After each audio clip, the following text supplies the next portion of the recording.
here on Spruce Street in Philadelphia, the 20, I guess it's really the 2000 block here. Huge mansionless homes, and a lot of them converted to apartments. So you'll see a lot of University of Pennsylvania students living in these, or people who just decide to rent out in this area. But massive. I guess historically I'm kind of curious what they looked like back in the day, if they were regular homes. And somewhere along the line, I understand that Kevin Bacon, his dad Edmund Bacon, was a city planner for Philadelphia. He sort of won out against Louis I. Kahn. They were sort of pitted against each other to figure out who would be the city planner. And Kevin Bacon's dad wound up the city planner. Somehow I had him living down in this vicinity somewhere. I'm not sure if that's true. There's a really big house west of me, which would be behind me, which would be all the way down there on the corner of the 2100 block. And for some reason, I kept wondering if that was the house that was supposed to be where they grew up. I don't know if it's true. They converted that to apartments, I think. But anyway, that's sort of came up as a thing. So I'm gonna walk here towards Food and Friends and up the street. Do we want? All right, this is Food and Friends. Maybe we can zigzag, but this is an interesting block here. The 2000 block, or the 20th Street here between Spruce and Locust. So this is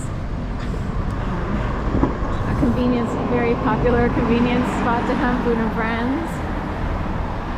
And they have the bake shop here. Fresh Baked Goodies, the bake shop on 20th. And they spelled out 20th. This is a thing that's come up, so I don't know what it means to spell, to spell it out as opposed to using the numeric. Nick Grooming. There's like a million Nick Grooming hair salons here. I guess more like 10, 5, okay. Liberty City Vets, so Liberty Vets. Vet Pets. And I always say Liberty City is Spread Bagelry over there. Louise Hardware. Blueprint Cookies just came in. They're a Florida-based company. But they have franchises in different locations, and they chose Philadelphia. Interestingly, this block, 20th Street, this was called 20 Manning because this is Manning Street here. And I always thought of Peyton Manning for some reason whenever I saw this restaurant. They had different signage in the past, but and Spread Bagelry, they've spread. In fact, they spread during the pandemic, no pun intended, I guess, not to make a light of that, but anyway, they sort of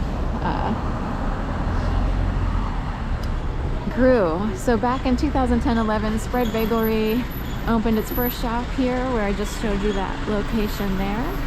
And then in the past few years, they opened up a whole bunch of other Spread Bagelries.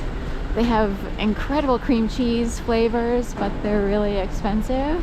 So they have a pistachio flavor, but $7. And I can't remember how much you get. You don't get much. It's just like a little ramekin. So we'll head on into Rittenhouse Square. There's the Dorchester in all its glory. I'm sort of going without seeing the viewfinder. I have to fix my readout display so that it stays on longer than 30 seconds. So that's the massive Dorchester. I don't know a single soul who lives in there, even though it's so huge. But almost subletted a few years ago. I saw an ad for subletting from here, but it was a really tiny studio. So they do have kind of affordable options in that building. You'd be surprised, some of these, not all, but the Claridge and this building here have studio-sized condos or apartments that can be rented by someone who's, a regular Joe Schmo, I guess, or, making just the basic living. Coming on in on Rittenhouse Square, and this is South Rittenhouse Street. a big radio tower up there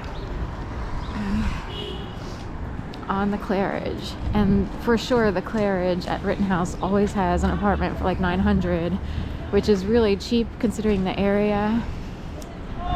And I will try it out here.